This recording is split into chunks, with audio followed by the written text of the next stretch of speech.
Hello guys, welcome to my channel. Today we are going to see how to disable web proxy discovery proxy WPAD in Windows 11. To disable WPAD, let's jump straight into it guys. Click on the start icon, select the settings. On left side select the network and internet. On right side select advanced network settings. Scroll down, select the more network adapters option,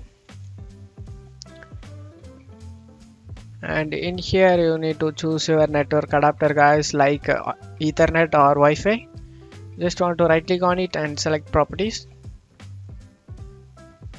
and in here you need to select the internet protocol version 4 and select properties. Select the advanced option guys, sorry.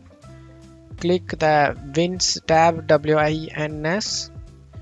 You just want to disable, you can click on here disable NET BIOS over TCP IP.